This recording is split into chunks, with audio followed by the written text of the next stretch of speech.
If you've been playing guitar for over 25 years and your solos still feel like a collection of random notes or feel like beginner, and you're never really happy with it, there's a reason.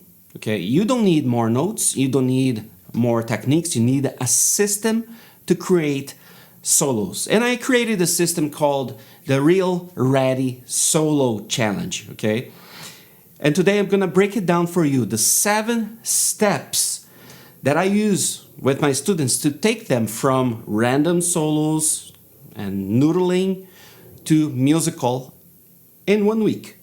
And you can apply that on your guitar playing as well. Now, the step 1, very simple. We have a backing track and we need to figure out the notes or the scale. Let's take A minor, for example. If you have an A minor backing track, what are you going to use? Well, first answer of 99% of the guitar players will be the A minor pentatonic. So here you have A minor. And we have the box right here, right? The most famous of all. So what I do with my students, I take them to get very familiar with this. If they are not yet, most people are, with the blue note right here. I imagine that you are also familiar with this. But then we limit ourselves, because I noticed that what happens with a lot of students is they know the box and they wanna use the whole darn thing. So they start playing and becomes random.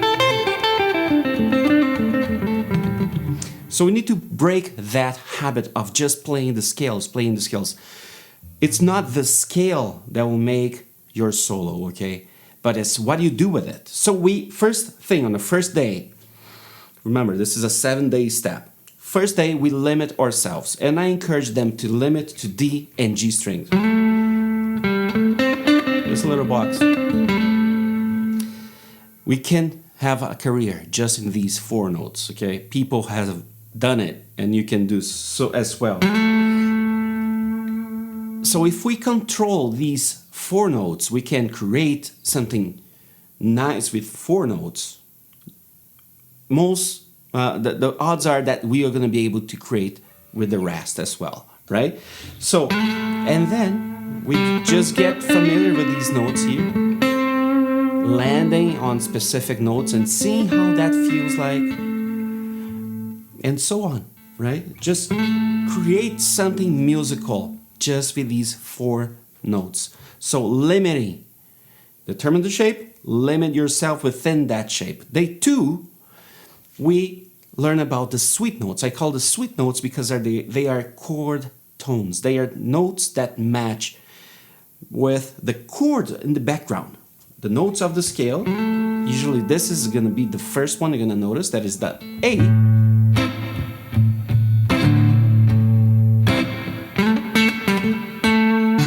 It's perfect. It's the root, right?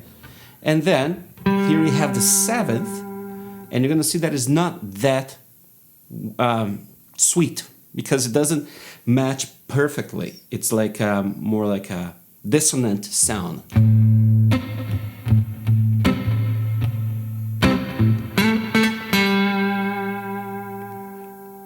It kind of makes you feel like you need to go back to that one to resolve.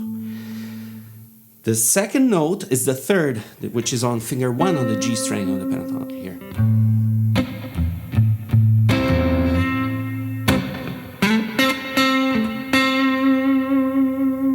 You can rest there because that is a note that belongs to the chord. Oops. There we go.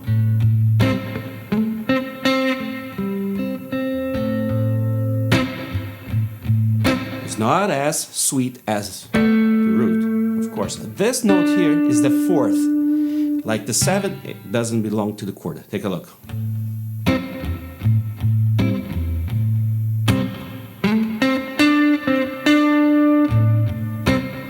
You can see right away. Yeah, here you have rest.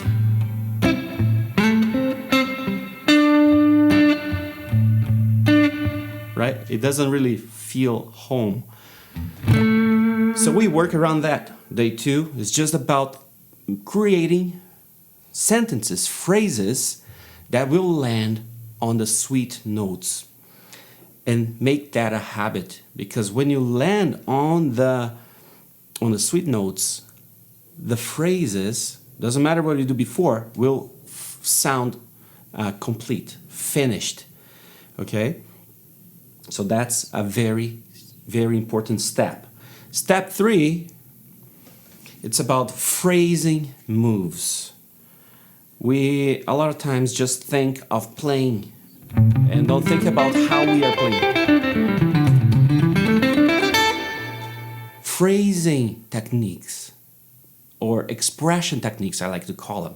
Slides. Slides from down, up, down. Hammer-ons. Bending notes. Pull-ups.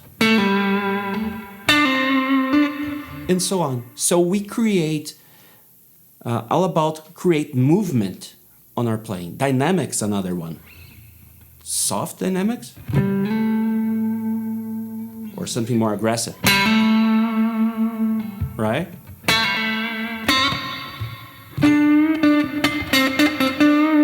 How we're picking the notes. So it's all about that. About intentionality. How you're going to be using, how you're going to be playing the notes. That has everything to do with expression, right? Not having like a robot voice anymore, but having like...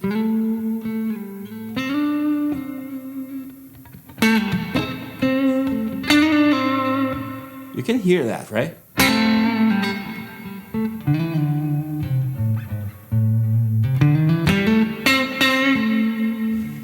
Day 4, it's all about groove, right? This is for the ADHD guitarists out there.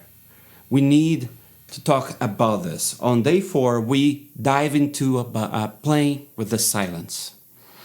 It's when you play, if you play, leaving a gap, leaving a void where you're not soloing, but let the note ring, right?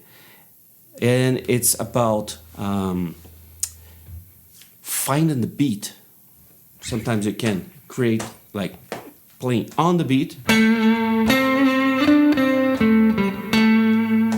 A little before the beat. 1, 2, 3, and... Right? It's just the first note. Now, after the beat. 1, 2, 3, 4... I didn't do that right, but you know what I mean, right? On the beat, before the beat, after the beat, just behind, right? That will change the feel. It can be the same phrase. With the backing track, you can work that very well because you have the music for the reference. So it's all about the groove. When you play, what you play, how to play, right? Giving the gap that we need to give, or else we're just going to be like an ADHD person, like my son. They just speak, right? But that is very, very, very important. Step 5, we dial down our melodic storytelling. Okay, call and response. Ask and respond. Ask a question with the guitar and wait for the answer. So it's where day 5 is where we stop playing the notes and start playing the motifs. We can use motifs that is like a pattern, a rhythmic pattern to develop a phrase, or a call and response where you play something and you respond to that. You make that sound like a conversation. Both work in an awesome way. So that's how you develop your phrasing. So like this example. Okay.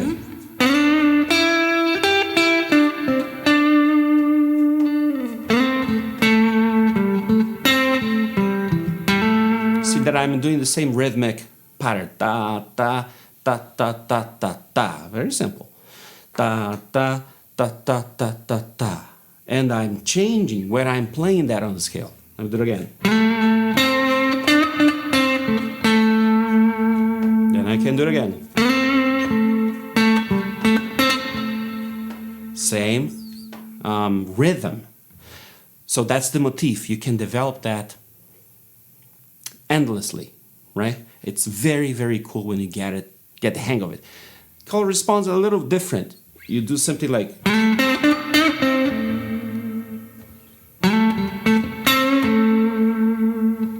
You see that I said something, asked a question.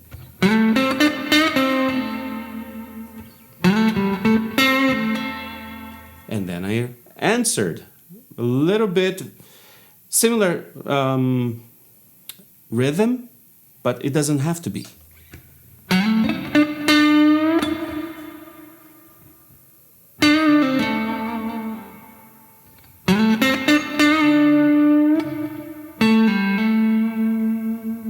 Right?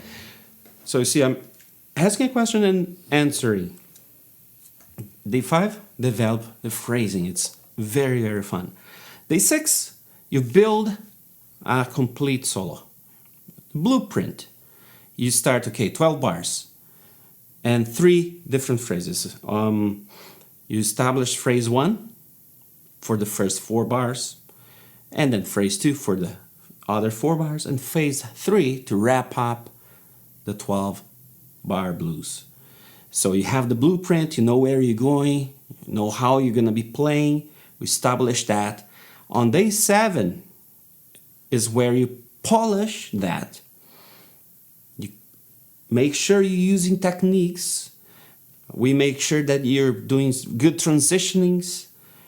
And we use the rec button with my students.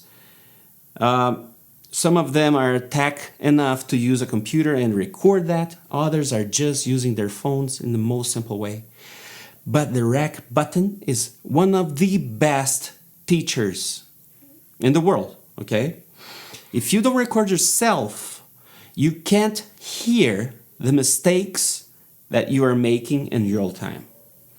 Or even more, if you don't record yourself, you have nothing to show. If you don't record yourself, you have nothing to show to yourself and to others. You don't build. It's like a carpenter with all the tools, but cannot build a bench, cannot build a shelf, cannot build, I don't know what carpenters build. My Opa was a carpenter. He built an awesome rocking horse for me once. Can't build a rocking horse. So this is where we actually prove that you're not just a guitar player that practices, but you're a guitar player that complete and finish things. You're not more a student, but you're become a musician. It's a huge shift. And when you share that, it is even bigger, okay? Your identity changes. The 7-day path is exactly how I help my students. I have a chart for that. If you want to have access to that, just comment solo below, put solo on the comments, and I can send you that. And you can use that as a follower roadmap for you to build your solos. And if you want to go deeper with me and work deeper and get more involved with this, get in touch with me. Let me know. And we can start a conversation about this. It's all about getting you from a frustrated guitar student to become actually a musician. Building, creating your own solos and your own library of solos. Why not? So that's it, my friend. Thank you so much for watching this video. I hope to see you in the next one. Comment solo below. I'll send you that chart. See you in the next one.